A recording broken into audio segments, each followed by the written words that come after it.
Welcome, salutations, and hello, everybody, to another episode of our Disney's Cartoon Rewind. Not sure exactly what we're calling this, but that's also par for the course of just not saying the title of the show when we introduce it. Um, I'm here with my usual Broy Cheap boys, Tyler and Eric. Say hello, boys. Hello. So, And this week we are watching one Mr. Darkwing Duck, the Mallard of Malice himself. oh Or yeah, that's actually one of his titles, but I oh, just like the alliteration. Dallas seems mean. Maybe that is maybe that's Mega Duck. Oh, Maybe he's the Mallet of Malice. well, malice can be like you know justified against bad guys. That's okay. I suppose. So we did talk about this after watching DuckTales last time, and I would it's required viewing now because we're talking about like a spin-off sort of that Darkwing Duck Sort is of, yeah. sort of like a answer to or almost like a combination of DuckTales and like Batman. Batman the animated series. Yeah. Um. So like, this was show first popped up in ran from 91 to 92. Um. Did this one have Like, comics? No. This is original. I mean, it did eventually spin off comics from it, but the show existed first. Um, and the like, you could say it is or isn't a DuckTales spinoff. The guy who created the show said that it was the two shows exist in different universes.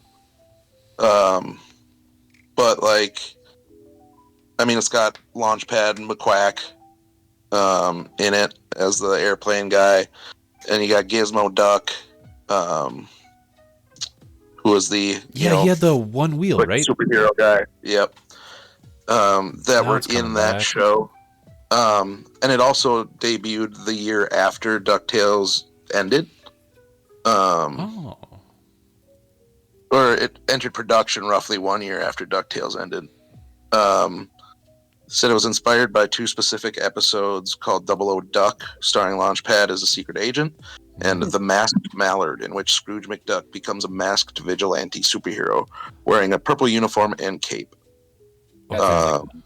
Says the name The Masked Mallard became an epithet often used in the new show to refer to Darkwing himself. So there you go, Masked Mallard. Well, they used Um, that too. Wilson, do you remember, and Bradshaw, you might too, that NES game? Was it called like Yeah. Maui Mallard or something like that?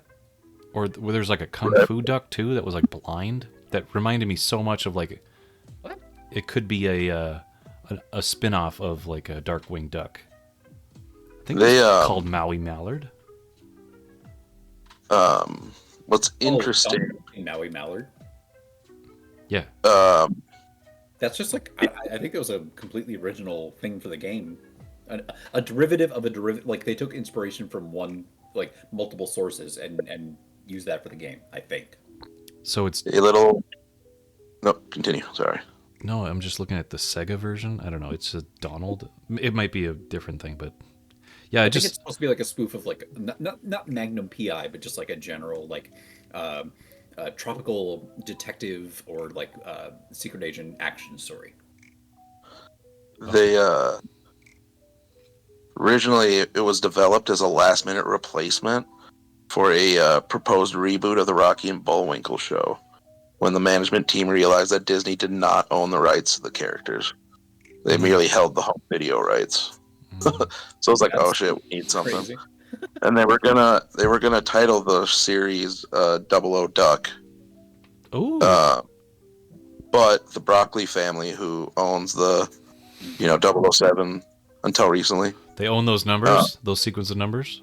well, the double O they do, yeah. Yeah, They yeah. own Double zero O. zero. Own the They trademark. own that. They No, own that binary. no, No, the they own phrase the trademark double O. Yeah. Oh, So then okay. they picked the name Darkwing Duck. So then then they designed a new character, and instead of Launchpad being the whatever, Secret and that's agent. how we got the Darkwing Duck we have today. That was kind. like even for me as a kid, because this is definitely a show that I did not watch a ton of. Mhm. Like I caught enough to catch on that Launchpad was in both shows, but Yep. without any clear like delineation, it was very much like one of those things where it was just it was assumed to be like a loosey goosey. Well, they're just both in both these shows, and it doesn't matter. Yep. Don't Yep. think too much about it. It's now knowing that the show didn't come out until after DuckTales was done. It makes it make more sense now. Because before I was like, is he just like popping back and forth between the two? Why isn't he mentioning, this stuff to them? I'm like, what's Yeah. going on? Right. Yeah. He just has a secret life, which is fine. He keeps it away from the kids. So secret, very secret. But he does other incredibly dangerous stuff with the kids. He's like, my other show got canceled. Now I'm on this. Well, and Yeah. it's also like, how is he possibly able to be like on this long-term excursion across the world with Mr. With Scrooge and Yeah. not there to help Darkwing Duck and his Darkwing. stuff?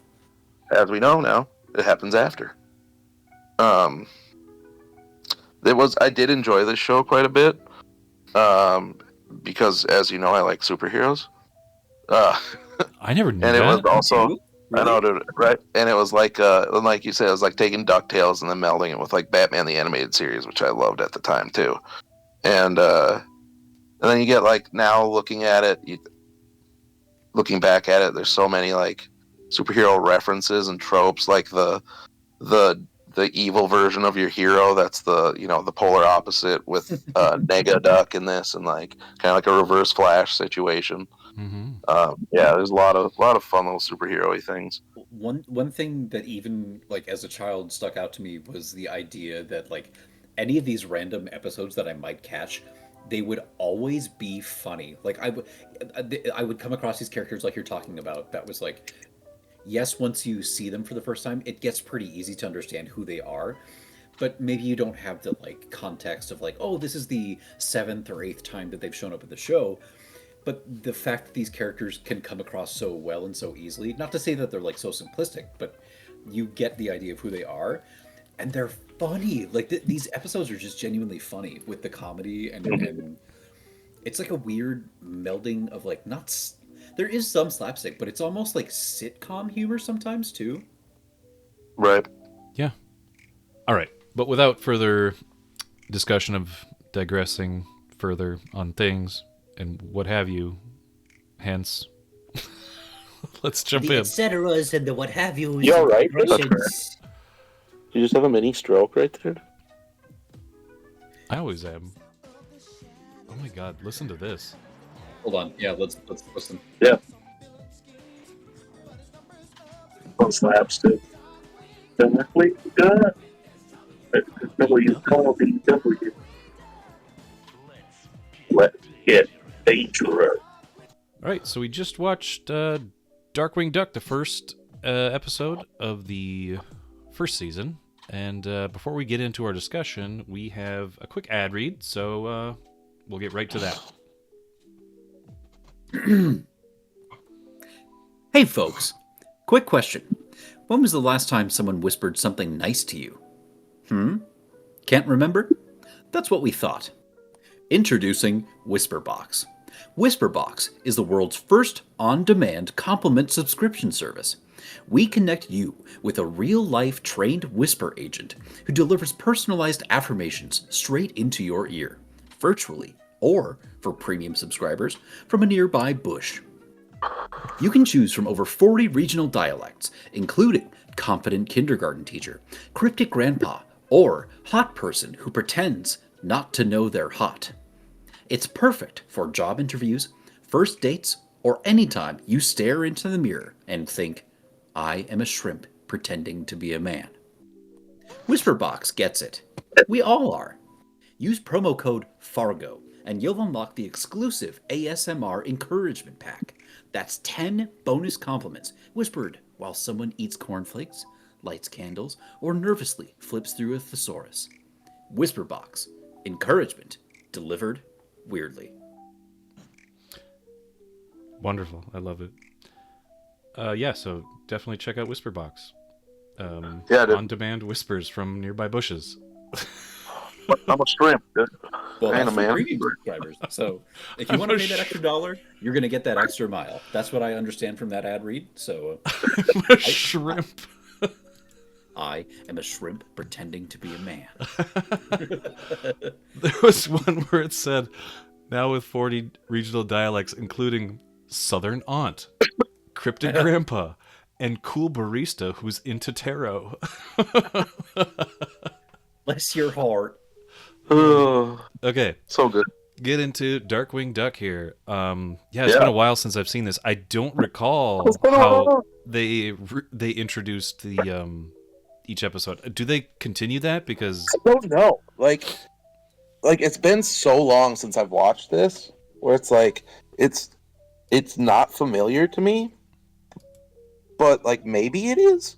I just recall a lot more like in later episodes and stuff, a lot more like him hanging out in his like duck cave or whatever the fuck it's called, and like right, like more like daily life type stuff. No, not daily life, but like, you know, you'll see him out of costume sometimes. You'll see him, you know, doing stuff.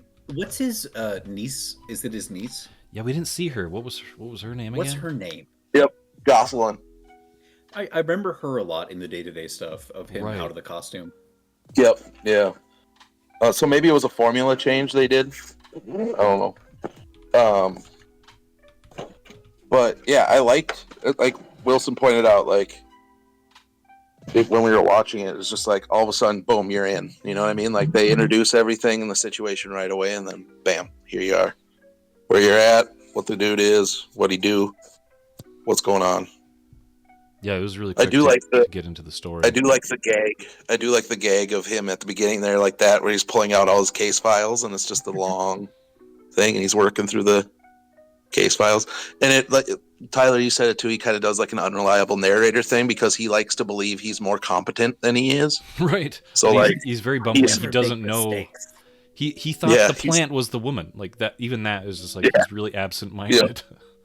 Yeah, he talks like he's like always on top of the stuff, but then you see him just screwing up or doing something silly. Right. Yet through Love his, whether it's through his own means or from help for somebody else, like he does come out on top. Mm-hmm.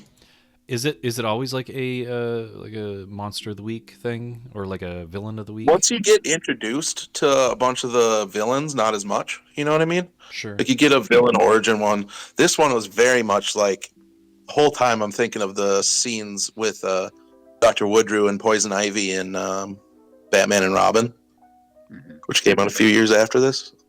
With like, you know, him doing all the plant testing and then like him turning himself into whatever in the comics anyway. They do end up tying those two's origin together, but like Mhm. Dr. Woodrue, this guy's named Bushroot, which is vaguely familiar to Woodrue. And in the comics, he turns himself into the Floronic Man, who ends up being like a Swamp Thing bad guy. Oh yeah. But yeah, this very much like Floronic Man, Swamp Thing vibes in this. Yeah. And I think that's Beauty and kind of the how it Beat, is. And like, right. The episode is called Beauty and the sorry. Beat.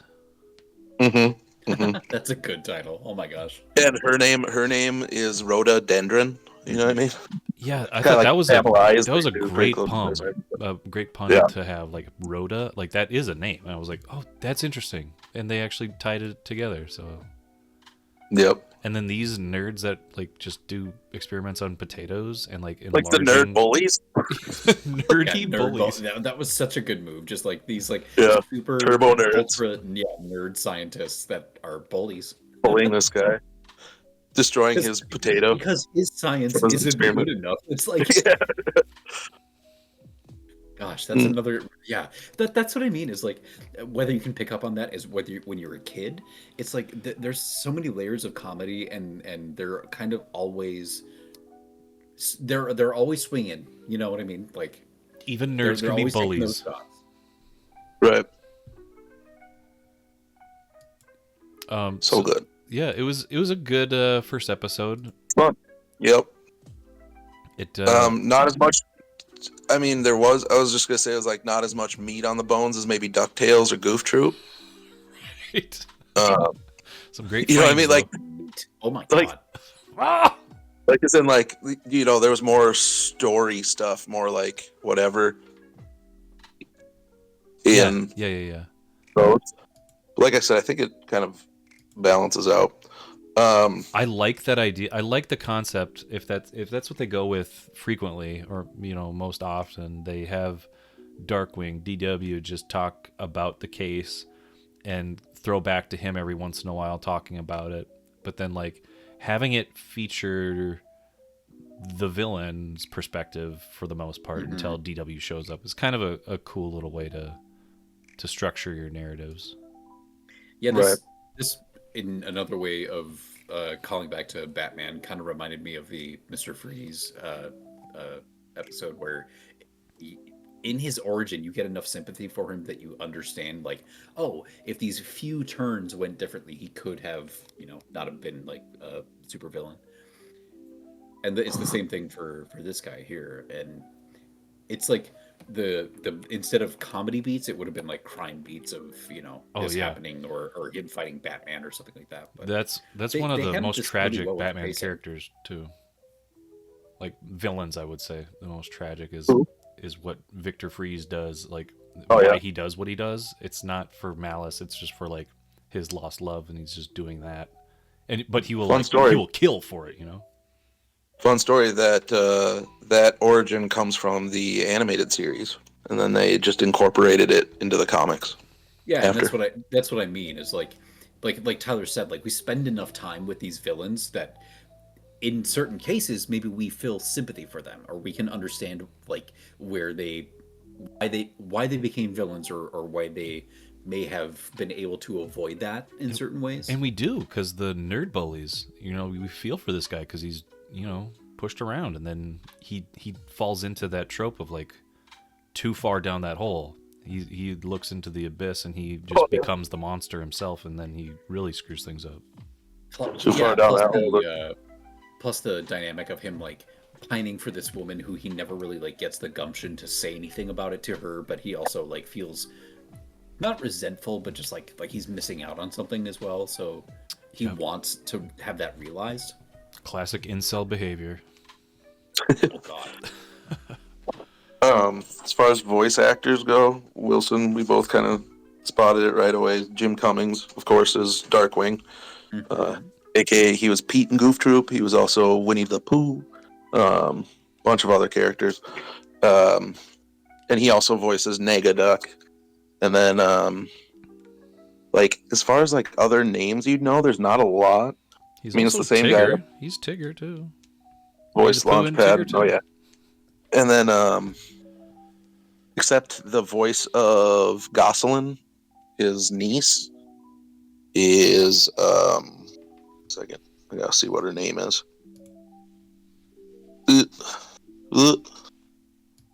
Her name's Christine Cavanaugh. She was the voice of Chucky Finster on Rugrats. Oh, rip. And Dexter in Dexter's Lab. Yeah, she passed away like, I don't know, I want to say like maybe over 10 years ago or somewhere close to that. Yep, 2014. But yeah, I mean, there's also like, Frank Welker does some like voices of animals and a couple bad guys, and Tim Curry does a bad guy at one point. Wow, really? Otherwise, not a lot of like super names, like names we'd super recognize. Right, not like what was it, Captain Planet, where we have just like everybody showing up. Just like so many people. So, and yeah, he's had a bunch of video games, and he was in those Disney Infinity games and stuff. A bunch of comic books. He currently has one right now. Those have been really cool because they'll do variant covers or main covers that are either evocative of or direct homages to like Batman covers. Oh, nice. Or Spider-Man. There's a Spider-Man one in here too. But there's even an Akira one. Nice, when he's on his like bike. Yeah. Yeah. I'm or he's sharing them. walking to his bike, like Yep. does. Yep. There's that. There's the first one where he's in the rain's like a John Romita Jr. Spider-Man cover. There's a Batman Year One homage in there. That's awesome. There's the Akira one. There's There's an Avengers #4 one with the Is that a Justice giant Dogs. size X-Men? Like, The white cover. Yeah. That one is Avengers #4. okay. Yeah. When Captain America joins the Avengers. There's Dark Knight Returns. There's Batman the Animated Series. Yeah, this is Oh, great. they're just very evocative of Batman ones too. Yeah, they're great. It's from the current Earth. They did a run, it ended, and they just started a new #1, like last month. But yeah, they had a Nega Duck miniseries and stuff. There's even like, as we were talking about too, there's a cameo, or they actually not just a cameo, but like full on featured in episodes of the DuckTales reboot. Like in that reboot, Darkwing Duck was like a TV show that Launchpad was a fan of when he was younger. You Nice. see like some episodes and stuff, and then the actor who played Darkwing did all his own stunts and stuff, and his name was Jim Starling, spoof of Jim Cummings. Okay. Who voices that character in the show. But in the episode called The Duck Knight Returns, the character of Drake Mallard, who's an actor, is replacing Jim Starling as Darkwing in a movie that's produced by Scrooge. And after Starling tries to kill Mallard, it results in like a set explosion, and they think that Starling's dead. And the movie gets canceled.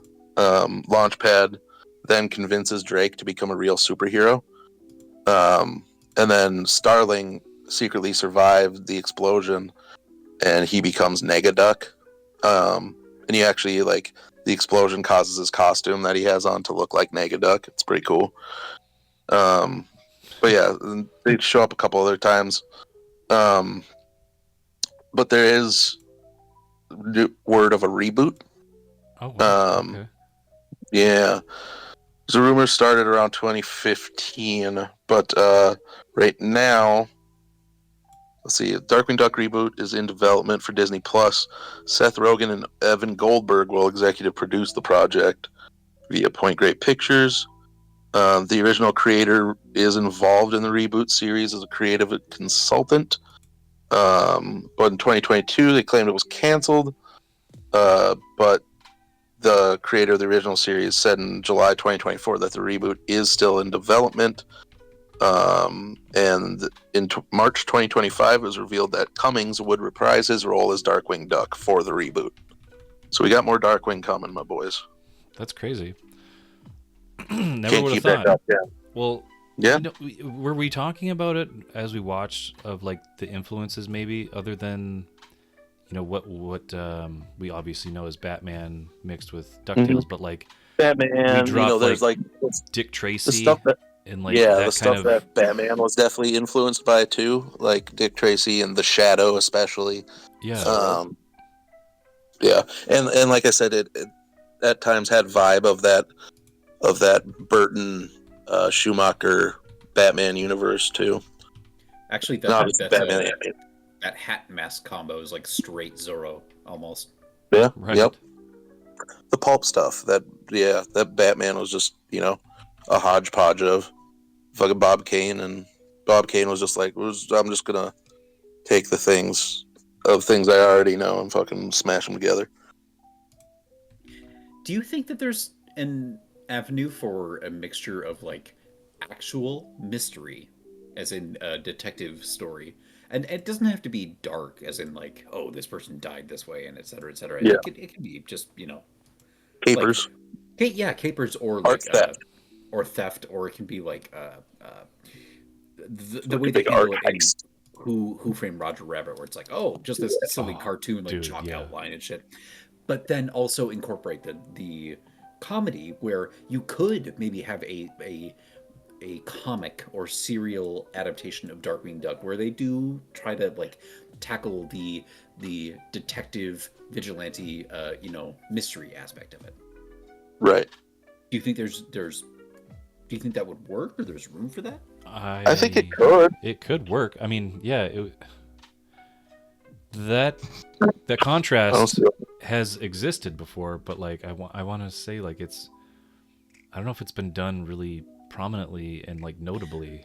I would say the Venture Brothers did a pretty good job of that by creating intrigue or mystery for the world that the characters exist in, but then everything else almost is comedy. Like, or there's probably other examples if we thought about it, but I like we were talking about this during our view of this, but like I kind of forgot that the character that Gizmo creates or becomes or whatever, the guy with the one wheel. I thought that was from DuckTales, not this. Right. Right. And there's so many things that like it just kind of like they all work together as one cohesive, because they're all, for justice, for good. So we were saying, like, what if, Chippendales crossed over with Tailspin, and what if Tailspin crossed over with Darkwing Duck, and what if Darkwing Duck crossed over with DuckTales, and all these different things. I would just love to see,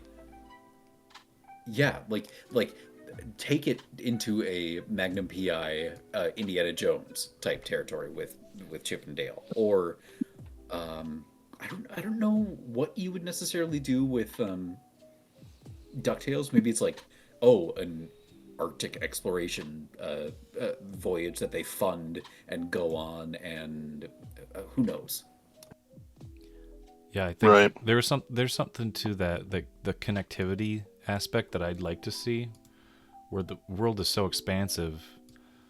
And yeah, I think your original question was before that, has Goofy ever entered the realm of this kind of universe? Because obviously Launchpad came directly off the set of DuckTales after it ended, and like, all right, I'm going to Darkwing now. Goof's only related thing outside of he appeared in the DuckTales reboot that Darkwing is in also is that he is in the comic books. There was this comic strip about him as a superhero called Super Goof. Super Great type. Goof. Nice. It's my boy. We could also use more of the, and this is a little bit off topic, but we could use more of the Goofy informational shorts where it's like, how to use a Tesla electric car. Oh, that would be great for a modern day, like how to use AI, how to use but you remember with those narrators where it would be like golf or baseball. like, He did a people baseball going to the one. He beach, did. yeah, baseball. There was a number of them. I love those. Those were really classic because all you would get was a silent Goofy, and then every once in a while he would do the Goofy scream. And then it would be the narrator, yeah, just telling you like, first you start doing this. Blah, blah, blah. But yeah, like you said, like modern Goofy just trying to tackle like how to order like something through Grubhub. Yeah, like or Postmates. or like he's the delivery person for Postmates. Yes, he's an Uber driver or Postmate driver or something. Something like that. Yeah. He's like trying not to get killed. Download the app on your smartphone. You could just You don't have a smartphone. And like, yeah, he's just got a rotary phone at home and Oh shit. my god. They should totally do that. Bring those back, because that could be focused into like a short, and they would like, people would watch those and scarf those up like crazy. Oh, there's shorts up the wazoo. Like almost anything these days on Disney Plus, I've noticed that they've started to make just like shorts that are like not even 2 minutes. Yep. A minute and a half. I've seen that too. Or less. Yeah. And it's like, you're like, is this the show you guys want to watch? You're like, yeah. But I'm like, I look at the thing, I'm like, it says 3 minutes. Are you watching this for 3 minutes? Like, okay. Yeah, this is gonna last no time, and then you're gonna be like, "Can we watch the next one?" And it's like, dude, like it'll. There's 15 3-minute things. That's gonna be, if we watch all of them, like an hour maybe. Right. Right. That's silly. Super Goof in the chat. Super Goof in the chat. He's here. Oh yeah. Yuck. What else is there to say singular about yuck. Darkwing? Definitely go watch it. I would say it holds up for the most part. If you wanted to check out the villain of a good time. the week, the yeah, just check out the great voice stylings of Jim Cummings more. I mean, Well, it's fine too. that first episode is just real breezy. Just a breezy little superhero tale. Yeah, it dips into the darkness, but also has a bit of the weird. It's a good combination of both. It's got the goofy. It's got the goof. It's got the dark. It's it's a little bit of everything. Yeah.